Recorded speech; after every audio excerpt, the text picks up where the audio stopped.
Alors l'impact de l'état structural sur le développement des cultures, ben, en fait il est bien connu, mais je prends quelques exemples ici, notamment par exemple en betterave, ben, on voit bien des développements racinaires, des betteraves correctes, ben, c'est des betteraves qui sont bien pivotantes, qui ne doivent pas choisir leur chemin parce que vous avez un état structural qui est continu de la surface vers la profondeur sans rencontrer d'obstacles.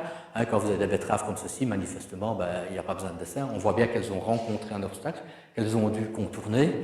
Donc là, manifestement, c'est un sol qui défaut de structure, ça se voit encore très bien ici. Des ramifications latérales, comme on a ici, sont des signes de mauvaise structure. Par exemple, ici, voilà, on est chez un agriculteur qui a fait du non-labour, mais quand il a préparé son sol au printemps, il l'a travaillé un peu trop profondément et un peu trop tôt. Il a créé un tout petit horizon, ici un très léger lissage.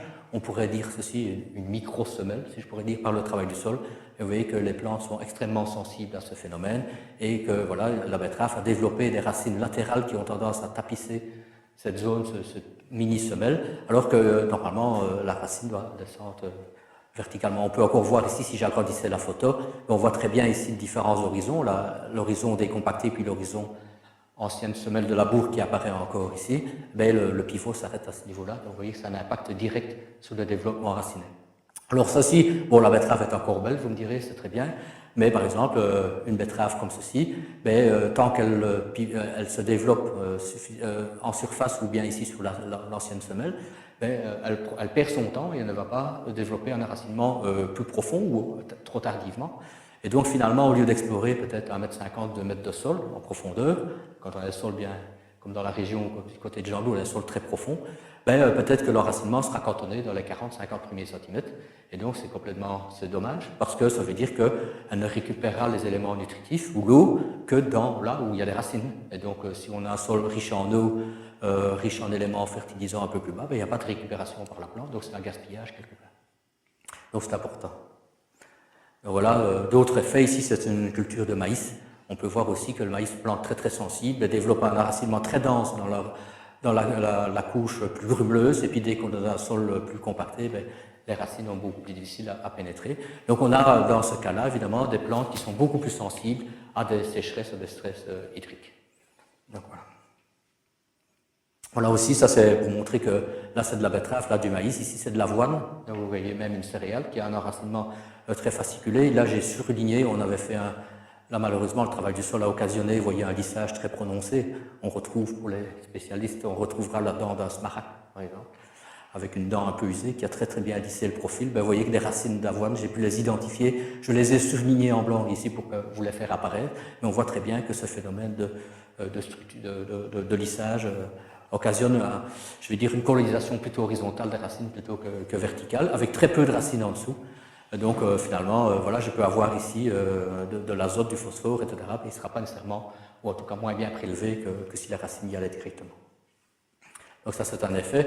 On voit directement les différences de hauteur. Ça c'est 2 parcelles côte à côte dans un essai que j'avais eu avec le CIPF il y a quelques années.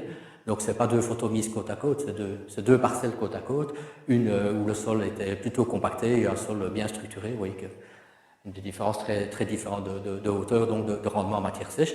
Ici, je ne sais pas si vous devinez, ben, c'est une culture de lin. Le lin est une plante très très sensible à la structure du sol.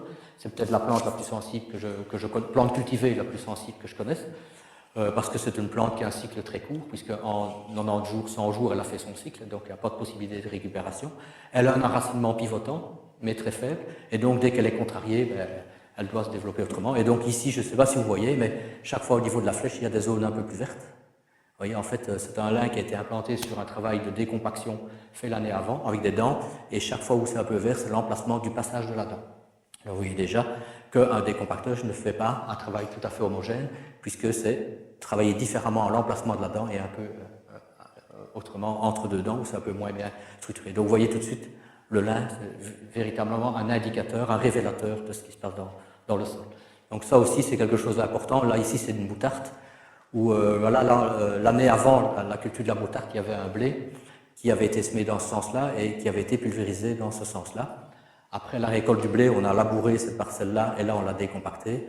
Vous voyez que là où c'était décompacté, on a moins bien restructuré les emplacements d'une trace de pulvérisation et la moutarde tout de suite a une croissance plus limitée. On pourrait faire la même photo avec une facélie. Donc vous voyez que toutes les plantes réagissent de manière plus ou moins forte à ces problèmes de tassement, d'hétérogénéité de structure. Donc on peut utiliser, c'est ce que je fais moi au travers de mes essais, c'est d'utiliser les cultures comme plantes indicatrices. Donc j'étudie beaucoup la betterave, j'étudie aussi le lin comme plante indicatrice de l'état structural pour voir si les pratiques des agriculteurs, les pratiques culturelles que l'on recommande, conduisent à une amélioration de l'état structural ou plutôt à une dégradation de l'état structural.